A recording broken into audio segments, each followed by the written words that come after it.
Salam. Bapak, Mama, Bapak, Saudara yang terkasih dalam Tuhan kita Yesus Kristus. Tema bagi kita hari ini, kesetiaan Tuhan di tengah badai hidup. Lalu tadi kita dengar baik-baik narasi pembukaan dari liturgi ibadah kita hari ini, berbicara tentang hidup manusia yang sering digambarkan sebagai sebuah pelayaran di lautan lepas, lautan yang sangat luas. Dan kalau kita perhatikan, saudara-saudara, ada saat-saat tertentu di mana lautan itu teduh, tenang, tidak ada angin keras di sana, sehingga kapal itu bisa melaju dengan cepat, dengan tenang, menuju kepada tujuan. Tapi namanya lautan, Bapak, Mama, Bapak, Saudara, kita tidak tahu kapan dan seperti apa badai itu. Di saat tertentu badai itu bisa muncul tiba-tiba, dan dia bisa menggoncangkan perahu atau kapal yang sementara dinaiki oleh manusia, lalu membuat pelayaran itu seperti ada dalam bahaya. Yang namanya badai, Bapak, Mama, Bapak, Saudara, mau kapal kecil kok besar, di penggoyangan akan sangat mengerikan. Jangan buru-buru sampai di Tano kita lihat Tobon Solo ini sudah besar. Kalau kita lihat dari atas udara, dari pesawat, kita lihat kapal-kapal barang yang besar atau kapal laut yang besar itu seperti titik di lautan lepas. Dan ketika badai itu datang secara tiba-tiba, itu akan membuat kepanikan, ketakutan, kekhawatiran saudara-saudara, bahkan bisa membuat orang seperti seolah ada harapan lain. Seperti seolah-olah hidup ini sudah akan berakhir. Dan sampai kepada titik tertentu biasanya orang sampai bisa lupa berdoa. Ketika badai itu menerpa kehidupan kita, saudara-saudara, sampai banyak orang bertanya-tanya dalam lubuk hati, Tuhan di mana? Kalau Tuhan ada, kenapa ini bisa terjadi? Kalau Tuhan berkuasa, kenapa tidak selesaikan bagi saya? Tuhan ada di mana? Coba tanya dalam hati saudara, mungkinkah itu saudara? Mungkin saja kehidupan kita seperti ada di tengah lautan yang penuh dengan persoalan.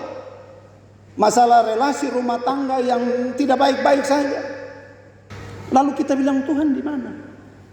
Ketika menghadapi kesulitan ekonomi, yang morat-marit, yang tidak stabil, Tuhan di mana? Bukankah Dia menjanjikan jaminan penyertaan kekal? Ketika masa depan pekerjaan kita, masa depan jabatan kita, masa depan studi kita seperti tidak pasti, Tuhan di mana? Bukankah kadang-kadang kita seperti itu, Bapak, Mama? Melalui bacaan kita hari ini mau berbicara kepada kita, kasih ingat kepada kita bahwa dalam keadaan apapun saya dan saudara, Tuhan Yesus tidak pernah meninggalkan saya dan saudara. Amin kok?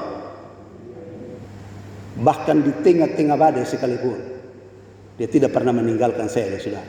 Mungkin kita tidak dapat lihat sendia, tapi seperti angin kita bisa rasa Dia punya hadirat.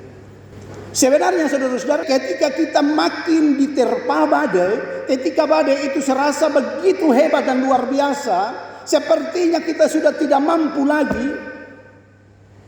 Sebenarnya saudara, kita sangat dekat dan makin dekat dengan kairosnya Tuhan, dengan waktunya Tuhan, dengan pertolongan dan penyelamatan Tuhan. Hanya tinggal sabar sebentar. Hanya model ini nih, tidak semua orang bisa lakukan, saudara. Kita pun panik ini, lewat kita pun percaya di Tuhan. Kita pun ketakutan ini, lewat kita pun kesaksian tentang Tuhan, lewat pujian, lewat khotbah, lewat doa dan seterusnya. Nanti kita uji dengan bacaan kita hari ini, saudara-saudara. Matius pasal 14 ayat 23 sampai ayat 33. Ini merupakan kelanjutan dari apa yang Yesus lakukan, saudara-saudara. Di bacaan sebelumnya itu Yesus berkhotbah dan Dia memberi makan 5.000 orang. Setelah semua itu terjadi, Yesus kemudian ayat yang ke-20 Dia menyuruh murid-murid naik perahu untuk pergi ke seberang. Ke seberang di mana? Kalau kita baca dua Injil yang ditulis di situ, itu Injil Markus bilang pergi ke Betsaida, menyeberang ke Betsaida. Yohanes bilang ke Kapernaum. Mereka disuruh Tuhan Yesus untuk pergi ke seberang, lalu dia juga menyuruh orang banyak itu pulang. Seharusnya saudara, kalau kita baca dari awal ketika dia panggil murid-murid, di mana ada Yesus, di situ ada murid-murid. Dia tidak pernah meninggalkan dia punya murid-murid. Tapi bacaan kita hari ini bilang bahwa dia suruh mereka mendahului dia ke seberang, lalu dia suruh semua orang pulang dan dia tetap di situ. Bukan untuk bersantai, bukan untuk tidur saudara, tapi ayat yang ke-23, dia naik ke atas bukit lalu berdoa seorang diri di sana kepada Bapanya.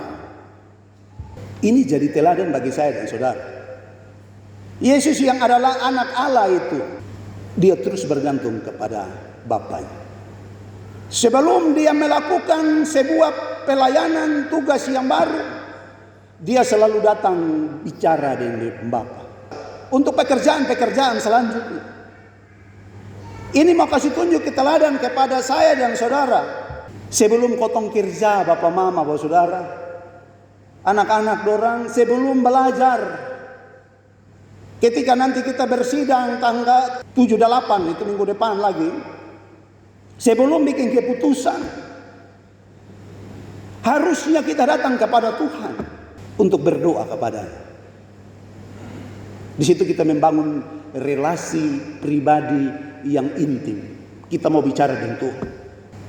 Pertanyaan bagi kita semua, sudahkah kita berdoa? Tadi datang sudah berdoa semua. Bangun pagi sudah berdoa. Hati-hati karena banyak orang yang biasa berdoa. Sebentar nanti orang bilang, oh terlalu lama. Datang gereja ini untuk dengar firman Tuhan. Kalau datang gereja hanya untuk gaya-gayaan supaya orang dapat pergi gereja lalu dengar khotbah mengantuk, gelisah, tidak betah, belum berdoa. Tapi ketika Yesus berdoa, apapun yang di hadapannya, apapun yang menerpanya, apapun yang mengancamnya, dia tidak takut, dia tidak goyah, dia tidak bimbang lagi. Karena dia dapat kekuatan dari Bapanya yang di sorga. Dia juga dikatakan dia cari tempat yang sepi, saudara. Dia menyendiri. Untuk relasi dengan Allah itu tidak ada yang ganggu. Dia mau bicara bebas, mau berlama-lama dengan Bapanya. Juga sekaligus dia mau ajarkan kepada saya dan saudara, Bapak Mama, ya, bahwa berdoa itu bukan pamer rohani. Maka dia ajar, kalau mau berdoa, masuk dalam kamar, kunci pintu, berdoa. Termasuk dalam kamar hati saya dan saudara.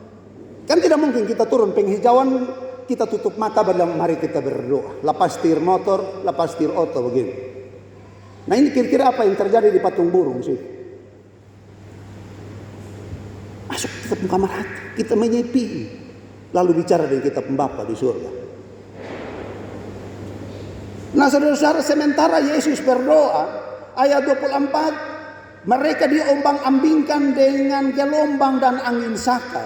Angin sakal ini satu tipe angin yang dia bertiup berlawanan. Harusnya dia dari belakang kapal kalau dia dorong di depan, tapi dia ini datang dari depan untuk melawan tujuan kita. Nah ini bukan perahu motor saudara. Perahu motor pun bertemu dengan angin sakal, dia akan gas tambah, gas tinggi lagi. Untuk bisa berlawanan dengan angin itu. Apalagi perahu layar saudara. Dan membuat mereka tergoncang. Membuat mereka panik saudara-saudara. Mereka coba berusaha untuk mengatasinya dengan kekuatan mereka, dengan kemampuan mereka, dengan pengalaman mereka sebagai para pelaut. Tapi semua itu seperti sia-sia saudara-saudara. Mereka mulai lelah, mulai cemas, mulai takut. Lalu bisa saja di situasi itu, orang juga seperti yang tadi saya ungkapkan, seperti kita juga. Tuhan di mana? Kenapa kasih tengok koton jalan sendiri? Sampai seperti ini. Bukankah kita juga seperti itu, saudara? Ketika ada masalah kita berusaha selesaikan sendiri. Nanti kalau seperti jalan buntu baru kita mulai cari Tuhan. Tapi kalau belum ada persoalan, kita berusaha dengan kekuatan kita sendiri. Pengandalan kita bukan Tuhan. Kita berusaha cari kekuatan-kekuatan di sekitar kita. Lalu kita lupa berdoa. Ini menunjukkan bahwa kepanikan kita membutakan mata rohani kita, saudara. Orang yang panik, dia tidak bisa mengerjakan sesuatu dengan baik. Tapi yang luar biasa bahwa Tuhan tidak pernah meninggalkan mereka, saudara-saudara. Ayat 25, kira-kira sekitar jam 3, Yesus berjalan di atas air, datang kepada mereka, saudara-saudara. Ayat 26, lalu mereka melihat Yesus, dia berjalan di atas air, mereka terkejut dan berseru, berteriak, itu hantu. Tapi ayat 27, kehadiran Yesus itu menenangkan. Kehadiran Yesus itu memulihkan. Jadi kita orang Kristen pun kehadiran seperti itu menenangkan, memulihkan. Kehadiran yang membuat bulu kuduk berdiri itu bukan kehadiran Tuhan. Itu biasanya iblis. Kehadiran yang bukan memulihkan tapi meruncing, menghancurkan, itu pekerjaan iblis. Nah, Yesus dia datang untuk memulihkan, untuk menenangkan, dan dia bilang di ayat 27, tenanglah, ini aku, jangan takut. Nah, kita bahas ini dalam 3 hal, saudara. Tenanglah, ini aku, jangan takut. Ini kata-kata juga bukan hanya diperuntukkan untuk murid-murid pada waktu itu atau pembaca masa lampau, tapi juga bagi saya dan saudara, para pengikut Kristus masa kini. Kata-kata ini juga datang pada saya dan saudara, yang hari ini tentunya punya pergumulan masing-masing, punya persoalan masing-masing. Mungkin saja kita sementara menghadapi angin sangkal dalam kehidupan kita dalam berbagai bentuk rupa. Ketika kita dalam masalah, saudara-saudara, dia katakan, tenanglah, aku ini, jangan takut. Saudara, kalau hati tenang, maka kita bisa berdoa. Kesudahan segala sesuatu sudah dekat. Karena itu jadilah tenang, supaya kamu dapat berdoa. Itu firman Tuhan tadi bagi saya dan saudara, toh. Orang yang tenang itu bisa berdoa. Pribadi itu bilang, tenanglah, aku ini, jangan takut. Ya, ketika kita menghadapi masalah, persoalan, tekanan, intimidasi, apapun, tenanglah, jangan takut. Itu yang pertama yang harus kita pegang di dalam perenungan firman Tuhan pagi ini, saudara-saudara. Ketika kita mengalami persoalan, mengalami pergumulan, jangan takut. Jangan lari di mana-mana, saudara. Lari di Tuhan. Jangan cari manusia, cari Tuhan. Butuh sabar. Kami sudah berdoa, Pak, berapa lama? 3 tahun, sabar. Belum apa-apa. Israel diproses 40 tahun baru masuk Kanaan. Kita belum apa-apa. Abraham harus tunggu 25 tahun baru dapat anak. Tidak apa-apa. Sabar. Pegang itu kata-kata tadi saya bilang, ketika kita ada dalam tekanan, masalah yang berat, yang seperti sudah tidak mampu, kita sudah sangat dekat dengan waktu Tuhan. Hanya kadang-kadang kita yang gegabah, kita yang makra rapat untuk menyelesaikan, bukan membiarkan Tuhan menyelesaikan. Dan seperti bacaan ini, ketika mereka berusaha dengan kekuatan mereka, Tuhan ada di situ. Dia maha melihat, dia maha mendengar. Tapi ketika dia lihat kita lagi berjuang untuk sungguh-sungguh menyelesaikan itu tanpa melibatkan dia diam. Nanti kalau semua mati dulu, air sufol di mulut dulu, baru dia akan melakukan pertolongan. Itu yang pertama ini. Kalau kita dengar aku ini, ya, aku adalah aku, ego ini, itu dia menyatakan tentang status keilahian dia. Jadi bukan hanya waktu dia menyembuhkan orang, ketika dia melakukan mujizat memberi makan 5.000 orang, nanti ketika dia meredakan angin ribut, ini bukan demonstrasi, saudara, tapi dia mau menyatakan tentang keilahiannya dia. Kalau percaya dia, tenang, jangan takut. Karena dia bukan sekedar nabi, bukan sekedar manusia biasa yang diurapi itu, tetapi dia adalah sang pencipta, sang penguasa. Kalau kita punya iman sudah seperti itu, mau goncangan seperti apa kita akan tenang. Karena kita tahu siapa di balik itu. Yang kedua, Tuhan Yesus bilang, tenanglah, aku ini, jangan takut. Dan itu membuat Petrus mulai bereaksi. Petrus berkata, Tuhan, apabila itu engkau, dia iman mulai bertumbuh. Suruh aku datang kepadamu, berjalan di atas air. Dia mulai belajar percaya dan mempercayakan di hidup kepada Tuhan. Percaya itu berbeda dengan mempercayakan. Kalau saudara bilang percaya, itu belum cukup. Harus sampai kepada mempercayakan. Ketika orang bilang dia sudah mempercayakan, maka tenanglah, jangan takut. Apapun terjadi di hidup sudah di tangan Tuhan. Dan itu membuat saudara-saudara, membuat Petrus berani keluar.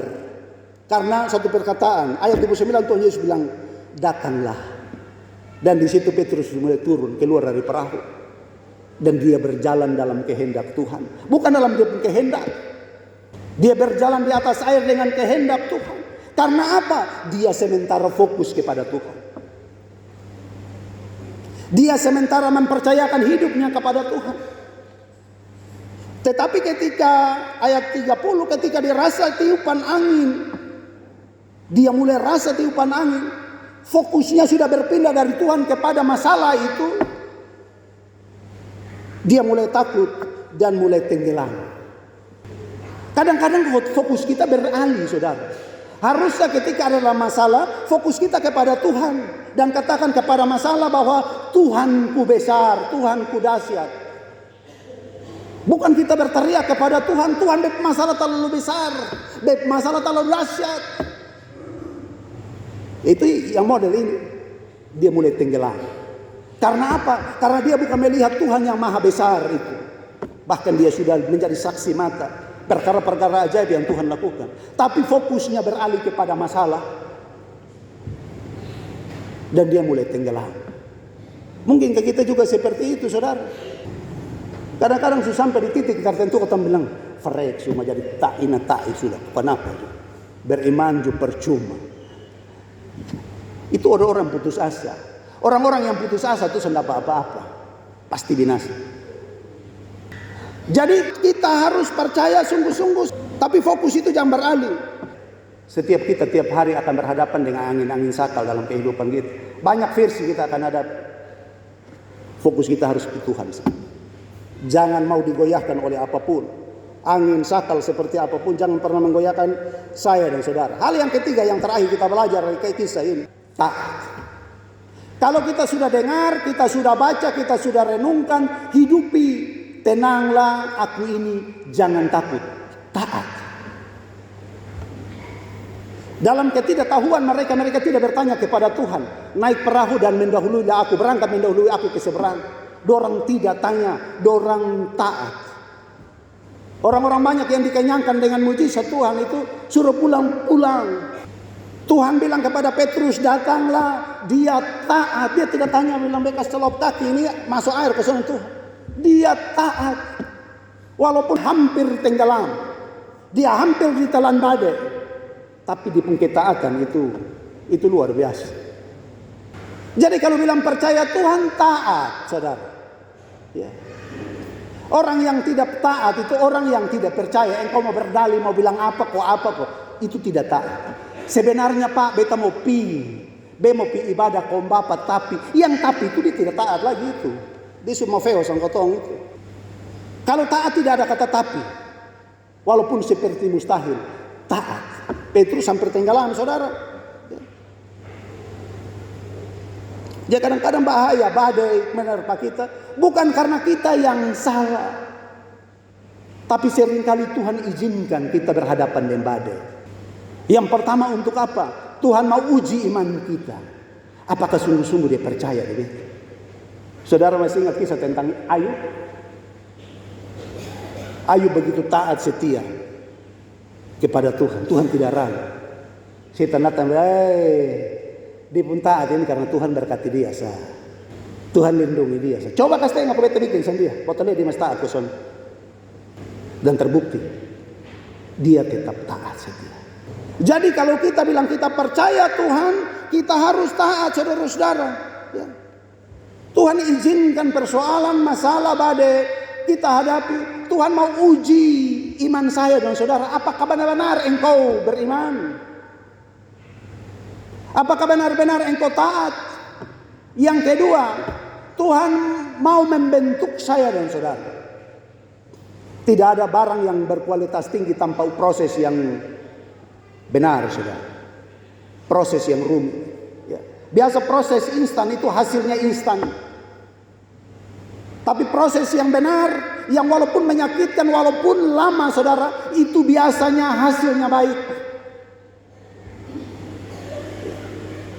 Israel menangis di padang gurun, rasa-rasa 40 tahun itu seperti 4.000 tahun.